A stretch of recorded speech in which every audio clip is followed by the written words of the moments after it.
Hello I'm doctor Niloufer అండి. నేను యూట్యూబ్లో హెల్త్ గురించి, మోటివేషన్ గురించి అండ్ వీడియోస్ చేస్తూ ఉన్నాను. ఇంతకుముందు మీరు నా వీడియోస్ చూడకపోతే వెంటనే చూడండి అండ్ లైక్ చేసి ఖచ్చితంగా సబ్స్క్రైబ్ చేసుకోండి. ఇవాళ మన టాపిక్ అయితే డయాబెటీస్లో పాదాలకి ప్రత్యేకంగా చెప్పులు అనేవి వేసుకోవటం అవసరమా అనే దాని గురించి, మరి డయాబెటిక్ ఫుట్వేర్ అవసరమా అనే దాని గురించి, దీని గురించి మనం టాపిక్లోకి వెళ్ళిపోదాం. మరి జనరల్గా ఏంటంటే డయాబెటీస్ వచ్చి కొంతకాలం అయ్యాక వాళ్ళకి నరాలకు సంబంధించి, తర్వాత రక్త ప్రసారం సంబంధించి ఇబ్బందులు ఎదురవుతాయి. నరాలు ఎఫెక్ట్ అవ్వటము, రక్త ప్రసారం తగ్గిపోవటము ఇలాంటివి జరిగి వాళ్ళకి పాదాల్లో సెన్సేషన్ అనేది తగ్గిపోవటము, ఏదైనా గుచ్చుకున్న తెలియకపోవటము, తర్వాత ఏదైనా వేడిగా చల్లగా ఉండే పదార్థాలు కూడా వాళ్ళకి సెన్సేషన్ తెలియకపోవటము ఇలాంటివన్నీ జరుగుతాయి.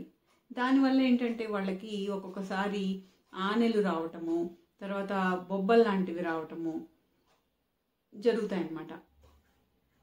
అంతేకాకుండా ఈ గుచ్చుకోవడం తెలియకపోవటం వల్ల ఇన్ఫెక్షన్స్ రావటము, ఆ గుచ్చుకున్న ఏరియాలో నెమ్మదిగా అవి పుండులాగా పడటము, చీము కారటము, తర్వాత అల్సర్స్ లాగా ఏర్పడటము. వాళ్ళకి వచ్చిన ఒక 2-3 రోజుల్లోనే అది ఒక అల్సర్ కింద మారిపోతుంది అనమాట. తొందరగా స్ప్రెడ్ అయిపోతుంది. ఈ అల్సర్లు మళ్ళీ పెద్దవైపోయి గ్యాంగ్రీన్ ఫామ్ అవటము, దానివల్ల ఈ గ్యాంగ్రీన్ వల్ల ఏమవుతుంది, వాళ్ళకి ఈ కాళ్ళలో వేళ్ళు తీసేయటము, కాళ్ళలో ఒక పార్ట్ తీసేయటము, ఇలాగా పైకి స్ప్రెడ్ అయిపోతూ ఉంటుంది అనమాట. షుగర్ కంట్రోల్లో లేకపోతే ఈ పరిస్థితి అనేది తొందరగా జరుగుతుంది.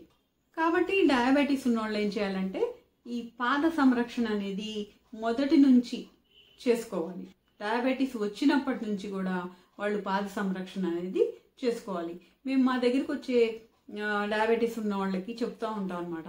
ఏంటంటే మీరు పాదాలని చేతుల్లాగా చూసుకోవాలి, కాళ్ళని చేతుల్లాగా చూసుకోవాలని చెప్తాం అనమాట. రోజు 2 పూట్ల కాళ్ళు శుభ్రంగా కడుక్కొని ఒక పొడి గుడ్డతో, మెత్తటి గుడ్డతో తుడుచుకోవటము, వేళ్ల మధ్యలో కూడా తుడుచుకొని పొడిగా ఉంచుకోవటము, ఏదైనా పౌడర్ లాంటిది అక్కడ ఆ వేళ్ల మధ్యలో వేసుకోవటము, ఎప్పుడు శుభ్రంగా పొడిగా ఉండేటట్టు చూసుకోవటము చెయ్యాలని చెప్తూ ఉంటాం అనమాట మేము. అంతేకాకుండా ఇంట్లో వాడుకోవటానికి సెపరేట్ చెప్పులు లాంటివి వాళ్ళు పెట్టుకోవాలి. ఎందుకంటే మామూలుగా చాలామంది అడుగుతూ ఉంటారు, ఇంట్లో చెప్పులు ఏంటండి, ఇంట్లో నడవటానికి కూడా చెప్పులు ఎందుకు అని అంటూ ఉంటారు అనమాట. వాళ్ళకేంటంటే పాదాల్లో ఈ నరాలు ఎఫెక్ట్ అయినప్పుడు హార్డ్ సర్ఫేస్ మీద, అంటే గట్టిగా ఉండే దాని మీద నడిచినప్పుడు వాళ్ళకి ఆనెలు అనేవి ఎక్కువగా ఏర్పడుతూ ఉంటాయి. అంతేకాకుండా కొద్దిగా వేడిగా ఉన్న బండలు లాంటివి అవి వాళ్ళకి తెలియదు సెన్సేషను, అందుకని బొబ్బలు వస్తూ ఉంటాయి. ఇవన్నీ రాకుండా ఉండాలంటే, తర్వాత నడిచేటప్పుడు ప్రెషర్ కూడా అన్ని వైపులా సమంగా డిస్ట్రిబ్యూట్ అవ్వాలంటే ఇంట్లో ఉన్నప్పుడు మెత్తటి చెప్పులు ధరించడం అనేది వీళ్ళకి చాలా అవసరం. కాబట్టి ఇంట్లోకి ఒక చెప్పులు, బయటకు వెళ్ళటానికి వేరే చెప్పులు అలా పెట్టుకొని వీళ్ళు నడవాలి ఇంట్లో. అంతేకాకుండా వీళ్ళు ఎలాంటి చెప్పులు ధరించాలంటే ప్రత్యేకమైన చెప్పులు వీళ్ళు తయారు చేయించుకోవాలి. అంటే ఎక్కడైతే ప్రెషర్ ఇంప్రెషన్స్ పడుతున్నాయో అలాంటి చోట ఆఫ్ వెయిట్ అని చేస్తారనమాట. ఇన్సోల్స్ అని దొరుకుతాయి చెప్పుల్లో పెట్టుకునేవి, అవి ఎక్కడైతే ప్రెషర్ పడుతుందో అక్కడ పెడతారనమాట. అంతేకాకుండా ఆర్చ్కి సపోర్ట్ ఇచ్చే చెప్పులు ఉంటాయి. వాళ్ళ కాలి ఆకృతిని బట్టి వాళ్ళకి ఎక్కడ ప్రెషర్స్ పడుతున్నాయని చూసి దాని ప్రకారము ఆ ప్రెషర్ పడకుండా, ఆ ప్రెషర్ని అక్కడ పడే ప్రెషర్ని ఈక్వల్గా మొత్తం కాలుకి డిస్ట్రిబ్యూట్ అయ్యేటట్లు చేసే విధంగా అమరుస్తారనమాట వాళ్ళు ఇన్సోల్స్ని. అలాంటివి చూసి చేయించుకొని వాడుకోవాలి వాళ్ళు. ఇలా చేయటం వల్ల వాళ్ళకి నడక సులువుగా అవుతుంది. తర్వాత ఈ గుచ్చుకోవటం, బొబ్బలు రావటం, ఆనెలు రావటం అనేవి కూడా తగ్గుతాయి. తర్వాత వీళ్ళు మైక్రోసెల్యులర్ పాలియూరిథేన్ అనే మెటీరియల్తో చేసిన చెప్పులు, MCP చెప్పులు అనేవి జనరల్గా ఇప్పుడు ఎక్కడైనా దొరుకుతున్నాయి. అలాంటి చెప్పులు ధరిస్తే మంచిదన్నమాట. అవేంటంటే షాక్ అబ్జార్బర్స్ కింద పనిచేస్తాయి, ప్రెషర్ని డిస్ట్రిబ్యూట్ చేస్తాయి, లైట్ వెయిట్గా కూడా ఉంటాయి. తర్వాత వీళ్ళు చెప్పులు తీసుకునేటప్పుడు ఏం చేయాలంటే కాళ్ళు కదపటానికి వీలుగా ఉండే విధంగా టైట్గా ఉండకుండా తీసుకోవాలి.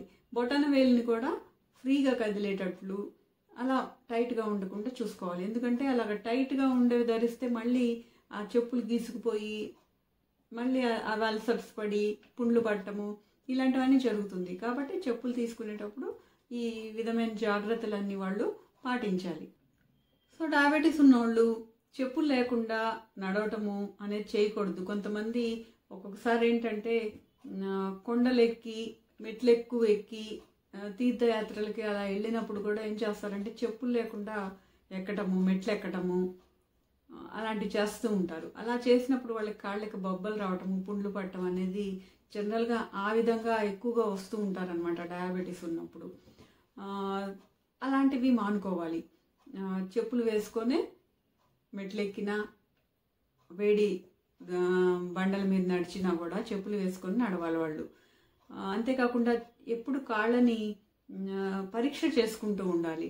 కాళ్ళు ఒకవేళ బాగా పొడిబారిపోతే, డ్రై అయిపోతే కనుక మాయిశ్చరైజర్ రాసుకోవాలి. మడమల దగ్గర పగిలినా కూడా ఈ మాయిశ్చరైజర్ రాసుకుంటూ ఉండాలి. వేళ్ల మధ్యలో మాత్రము ఈ పాచి పట్టకుండా ఎప్పుడు అక్కడ మాత్రం పొడిగా ఉండేటట్లు ఏదైనా పౌడర్ వేసుకుంటూ ఉండాలన్నమాట. తర్వాత కాళ్ళని ఎప్పటికప్పుడు మసాజ్ అనేది చేసుకుంటూ ఉండాలి. దానివల్ల వాళ్ళకి బ్లడ్ సర్క్యులేషన్ ఇంప్రూవ్ అవుతుంది. ఇంప్రూవ్ అవటం వల్ల వాళ్ళకి తొందరగా ఈ కాలికి సంబంధించిన ప్రాబ్లమ్స్ రాకుండా ఉంటాయి. మరి ఈ డయాబెటీస్లో కాలి సంరక్షణ సరిగ్గా చేసుకోగా తర్వాత బ్లడ్ సర్క్యులేషన్ తగ్గిపోయి నరాలు ఎఫెక్ట్ అయితే ఎలాంటి ప్రాబ్లమ్స్ వస్తాయి? సెల్యులైటిస్ అనేది ఒకటి ఉంటుంది అనమాట.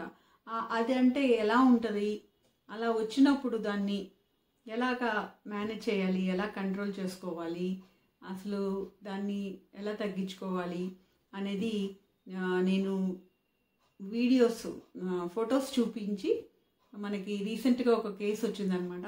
దాంట్లో ఏంటంటే వాళ్ళకి బాగా సెల్యులైటిస్తో కాలు బాగా వాచిపోయి వచ్చారు. అయితే వాళ్ళని మనము హాస్పిటల్లో ఎక్కడ జాయిన్ చేయకుండా అవుట్ పేషెంట్ పద్ధతిలోనే కేవలం 25 రోజుల్లో వాళ్ళని అది తగ్గిపోయేటట్టు చేశామన్నమాట. ఎలా అంటే వాళ్ళకి వాళ్ళు అవన్నీ రోజు వీడియోస్ తీసి మనకి చూపిస్తా అలాగా అవుట్ పేషెంట్ పద్ధతిలోనే ట్రీట్మెంట్ తీసుకున్నారు.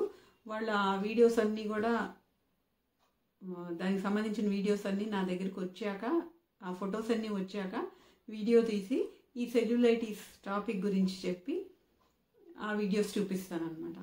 మరి ఇదండి డయాబెటీస్లో ఎలాగా పాద సంరక్షణ చేసుకోవాలి, చెప్పులు ధరిస్తే ఉపయోగం ఏంటి, ప్రత్యేకమైన చెప్పులు అనే దాని గురించి. మరి మీకు ఈ టాపిక్ నచ్చితే వెంటనే లైక్ చేసి షేర్ చేయండి. ఏమైనా డౌట్స్ ఉంటే కామెంట్ రూపంలో తెలియజేయండి. అండ్ సబ్స్క్రైబ్ చేసుకొని నోటిఫికేషన్ ఆన్ చేసుకుంటే ఇలాంటి మరిన్ని మంచి వీడియోస్ మీరు చూడగలుగుతారు. And thank you for watching. మరొక వీడియోలో మళ్ళీ కలుద్దాం.